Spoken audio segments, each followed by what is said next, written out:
പറഞ്ഞില്ലേ ഞാൻ വരും വന്നിട്ട് എന്റെ ഇച്ചാനെ ഞാനൊന്ന് കാണും കണ്ണു നിറയെ എന്നിട്ട് ഞാൻ അവിടെ നിന്ന് ഇറങ്ങും. അതങ്ങനെ 12 വർഷം മുമ്പ് മരിച്ചു നിങ്ങളുടെ ഇച്ചാൻ വന്ന് വോട്ട് കുത്തുന്നത്. അതാ ഞാനും ഈ ആലോചിക്കുന്നത്. എല്ലാ ഇലക്ഷനും ഇച്ചാൻ അങ്ങ് വന്ന് വോട്ട് കുത്തുന്നുണ്ടെന്ന് പറയുന്നുണ്ട്. എന്നെ ഇച്ചാനെ ഒന്ന് കാണാലോ, അതാ ഞാൻ ഈ പറഞ്ഞത്. അത് ഞാനല്ല അതെന്നെ അങ്ങനെ അല്ല അങ്ങനെ അതിനെ കള്ളവോട്ട് കുത്തുക എന്ന് പറയും. ഏമനായിരുന്നടാ പുള്ളി. ആണല്ലേ? കള്ള വോട്ട് 7 ലക്ഷം വരുമ്പോ പുള്ളി കുത്ത ഇങ്ങനെ ഇറങ്ങും അങ്ങോട്ട്. അതെ അമ്മച്ചി ഈ കണ്ണും അതും ഇതൊന്നും കാണാതെ അവിടെ ഇവിടെയും പോയി കുത്തരുത്.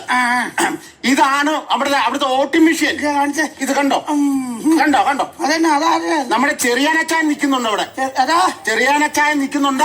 അവന്റെ ചിഹ്നം എന്തുവാ? ചേന ചേന. അവന് ചൊറിച്ചില് കൂടുതലുള്ളതാ. അത് ഒന്നാമതാ.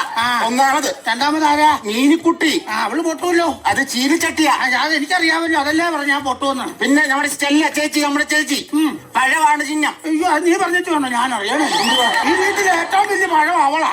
അവളെ സ്ഥാനാർത്ഥിയായിട്ട് നിർത്തിയത്. പിന്നെ ശരവന്തുണ്ട് കേട്ടോ. അവനെന്തുവാ? ഹെഡ്ഫോൺ വലിയ കാര്യമാക്കണ്ട. കാര്യമാക്കണ്ട. അപ്പൊ ഇത് നോക്കിക്കോണം കേട്ടോ. എനിക്കിതൊന്നും വേണ്ട. ഞാനിത് വന്നിട്ട് കാര്യമില്ല. ഞാൻ ഇതുമായിട്ട് വന്നിട്ട് എന്നാ കാര്യം അതാ ചോദിക്കും. അത് വോട്ട് ചെയ്താൽ മതി. അമ്മജി ഒരു വോട്ട് ചേച്ചിക്ക്. ആ സൗന്ദര്യം കണ്ട ആരായാലും വോട്ട് ചെയ്തു. ആരുടെ സൗന്ദര്യം? അതെ ആ സൗന്ദര്യം കണ്ടില്ലേ ചേച്ചിയുടെ?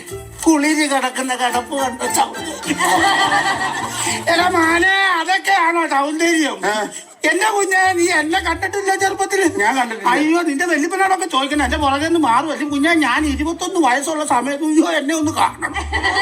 അയ്യോ, ഞാൻ ഈ പഞ്ചായത്തിൽ കൂടെ ഒഴുകി നടക്കുമല്ലായിരുന്നോ? ഇപ്പൊ എത്ര വയസ്സുണ്ട്? ഇപ്പൊ 85 വയസ്സായി. ഒഴുക്കാറായിട്ടുണ്ട്. അല്ല ഞാൻ പറഞ്ഞല്ലോ.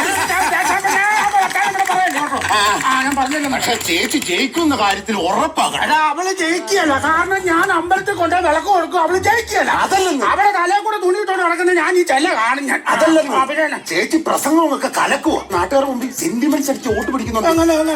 ഞാൻ ഒരു ദിവസം കേട്ടപ്പോ കരഞ്ഞു പോയി. മഞ്ഞുരുകുന്ന ഒരു സമയത്ത് ഒരു പ്ലെയിൻ ക്രാഷിൽ എന്റെ പപ്പയും മമ്മിയും മരിച്ചു എന്ന് പറഞ്ഞപ്പോ ആൾക്കാരെല്ലാം കരഞ്ഞു പോയി.